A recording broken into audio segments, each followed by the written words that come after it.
আসসালামু আলাইকুম রহমতুল্লাহ। আসলে একটা বিষয় নিয়ে কথা বলতেছি। আজকে আসরের পরে আমার পাশের দোকানে এক বড় ভাই খুব ভাষা খারাপ করে কাকে যেন একটা গল্প শুনেতেছে, গালিগালাজ করি।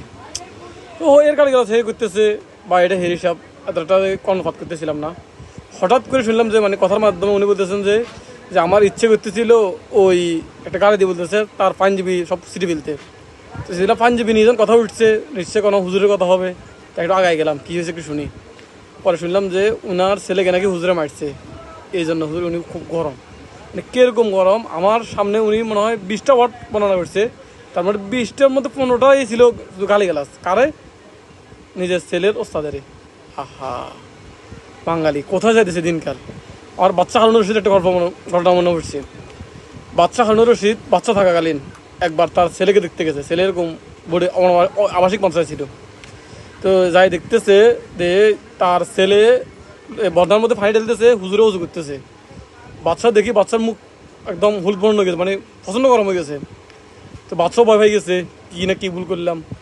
তো পরে এবার বাদশাহ তার ছেলেকে গরম হয়ে ধমক দিয়ে বলতেছে, বেটা তোরা এত বড় স্পর্ধা কে দিছে? তুই দেখতে হুজুর কেন নিজে হাত দিয়ে এটি ফাটা দিতেছে? তুই এক হাত দিয়ে বন্যার ভাই ঢেলতেছে আর অন্য হাত দিয়ে হুজুরের ফাটা দিতে পারিস নাই। হযরত ইবনে আব্বাস রাদিয়াল্লাহু তাআলা একটা কথা বলি। ইবনে আব্বাস রাদিয়াল্লাহু তাআলা বলছেন, মান আল্লামানি হরফান ফাহুয়া মাওলায়া ইন শি'তা বিআ ওয়া ইন শি'a ইশতরি ওয়া ইন আতাকাহু ওয়া ইন শি'তা ইয়াতাকাহু। যে কেউ যদি আমাকে একটা হরফ শিক্ষা দেয় সে আমার মাওলা। সে ইচ্ছা করলে আমাকে রাখতে পারবে, ইচ্ছা করলে আমাকে খাটাতে পারবে, ইচ্ছা করলে আমাকে আজাদ করে দিতে পারবে।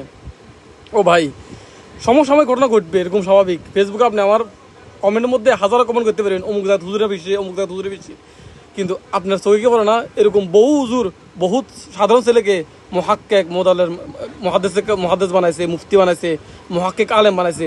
এইটাকে আপনার চোখে পড়ে না? শুধু চোখে পড়ে গেলে কোন জায়গায় কোন হুজুর কারো পিটছে এগুলো কেন? আয় হায়, বিচ্ছিন্ন ঘটনা শুধু আপনার চোখে পড়ে। পুরো বাংলাদেশে পুরো প্রত্যেক মাসে, প্রত্যেক সপ্তাহে এবং কি প্রত্যেক দিনে কয়টা হাবেস ওই বাইরের, এটাকে আপনার চোখে বাইরে পড়ে না? শুধু পড়ে শুধু কোন জায়গায় কোন হুজুর কারে ফিরছে। হ্যাঁ, আর কি বলবো, মানে মাদ্রাসার আবাসিক অবস্থা মানে বলতে গেলেই নেই। আর মাদ্রাসার হুজুরেরা মারলে দোষ কী রে ভাই? আপনি যদি আপনার ছেলেকে আপনার পরকালের জান্নাতের যাওয়ার উসিলা মেরুদণ্ড মনে করেন এবং শেষ জীবনে যদি আপনি যদি শান্তি জীবন করতে চান, হুজুর যদি ওলামা কেরাম যদি বানাতে চান, এক কথায় আল্লাহুল্লি হাফেজ আলেম মুহাদ্দিস মুফতি দিয়ে বানাতে চান, ও ভাই হুজুর একটু মারবে, শাসন করবে, স্বাভাবিক।